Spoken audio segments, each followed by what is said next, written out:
আমি প্রথমে প্রায় 5 চামচ বেসন নিয়েছি, তার মধ্যে 2.5 টেবিল স্পুন সুজি মেশাবো। আমি যে সুজিটা ইউজ করছি এটা হালকা ভাজা সুজি।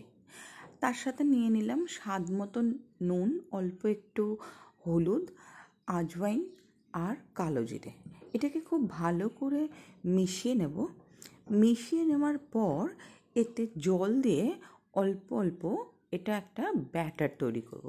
এটা ঘন ব্যাটার হবে, যেটাকে বলা হয় পোরিং কনসিস্টেন্সিতে। এই ব্যাটারটা খুব ভালো করে রেডি করতে হবে যাতে এটার মধ্যে কোনো লাম্পস না থাকে। লাম্পস থাকলে পরে কিন্তু এটা যখন ব্যাটারে চুবিয়ে ভাজা হবে সেটা কিন্তু ভালো হয় না। সেই জন্য একটু সময় নিয়ে এটাকে ভালো করে মিশিয়ে নিতে হবে আর পোরিং কনসিস্টেন্সি আনতে হবে। অপরদিকে আমি একটা পাত্রের মধ্যে 1/2 টিস্পুন জিরে, 1/2 টিস্পুন ধনে আর প্রায় 4 টেবিল স্পুন কাঁচা বাদাম নিয়ে ওটাকে ভেজে নিয়েছিলাম। এবারে এটার একটা পেস্ট বানিয়ে নেব, পেস্ট না, গুঁড়ো বানিয়ে নেব।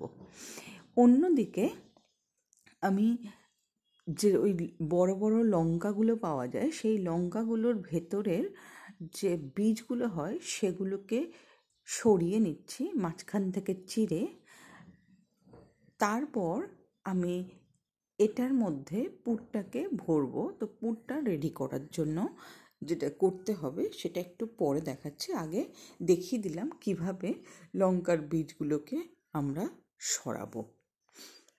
এরই মাঝখানে তোমাদের কাছে অনুরোধ রাখলাম, প্লিজ আমার চ্যানেলটাকে লাইক, শেয়ার, সাবস্ক্রাইব করো। অবশ্যই ভিডিওগুলো ভালো লাগলে তোমাদের আত্মীয় স্বজন, বন্ধু, পরিবারের সাথে শেয়ার করতে ভুলো না। সাপোর্টটা অবশ্যই দরকার তোমাদের, না হলে পরে কিন্তু আমার ভিডিও বানানোর এনার্জিটা কিন্তু লস হয়ে যাবে।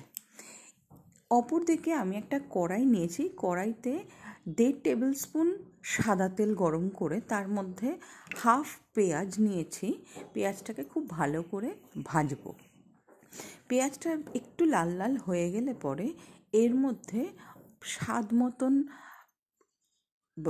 লঙ্কা দিয়ে দিলাম। লঙ্কা দেওয়ার পরে আগে থেকে যে ভাজা মশলাটা রেডি করেছিলাম সেই ভাজা মশলা আর যে কাঁচা বাদামের গুঁড়োটা করেছিলাম সেটাকে দিয়ে ভালো করে নাড়াচাড়া করে নিলাম। নাড়াচাড়া করার পরে এর মধ্যে তিল দিলাম প্রায় 1 টেবিল স্পুন, আর সাথে দিয়েছিলাম অল্প একটু হলুদ, শুকনো লঙ্কার গুঁড়ো আর স্বাদ মতো নুন। এবারে আমি একটা আলু সেদ্ধকে ভালো করে স্ম্যাশ করে এটার মধ্যে মিশিয়ে নেব। একেবারে স্ম্যাশ করার দরকার নেই, অল্প অল্প চাংস থাকবে এমন অবস্থায় দিয়ে দেব। আর খুন্তির মাথা দিয়ে অল্প একটু ভেঙে দেব। আর একদম শেষে 2 টিস্পুন মতন টমেটো কেচাপ দিয়ে নাড়াচাড়া করে এটা ঠান্ডা হতে রেখে দেব। এবারে আবারও আমি একটা পাত্রের মধ্যে পুরটাকে ঢেলে নিলাম আর সাথে নিলাম লঙ্কাগুলোকে। এবারে লঙ্কাগুলোর মধ্যে ওই পুরগুলোকে একের পর এক ভরে নেব, একটু চেপে চেপে, যাতে একটু বেশি পরিমাণে পুরটা ইনসার্ট করা যায়। সেইভাবে কিন্তু ভরে নিয়ে আমি এবারে এই লঙ্কাগুলোকে রেডি করে নেব। লঙ্কাগুলো রেডি করার পরে আমি যেটা করব সেটা হলো গরম তেলে ব্যাটারের মধ্যে এই লঙ্কাগুলোকে ডুবিয়ে ভেজে নেব খুব ভালোভাবে। কিন্তু ভাজার আগে ব্যাটারের মধ্যে আমি দিয়ে দিলাম 1/2 টিস্পুন বেকিং পাউডার আর 1 চিমটে বেকিং সোডা। এবারে এটাকে খুব ভালো করে মিশিয়ে নেওয়ার পর নিয়ে এবারে কড়াইতে তেল গরম করে ওই তেলের খানিকটা অংশ আমি এর মধ্যে দেব।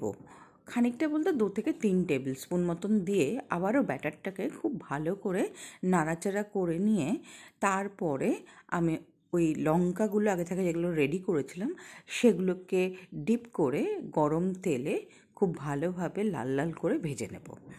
ভেজে নেওয়ার পরে এটা কিন্তু সার্ভ করা যাবে স্ন্যাক্স হিসেবে। এছাড়া ডাল ভাতের সাথেও খুব ভালো লাগে এই স্ন্যাক্সটা। তো অবশ্যই এটা করে জানিও কেমন লাগলো তোমাদের। খেতে কিন্তু দারুণ হয়। আমি এর আগেও এই রেসিপি অন্য একটা ফর্মে দিয়েছিলাম, এটা কিন্তু আগেরটার থেকেও বেশি ভালো খেতে। তো রিকোয়েস্ট রাখলাম, করে অবশ্যই কমেন্ট করে জানিও। ততক্ষণের জন্য টাটা।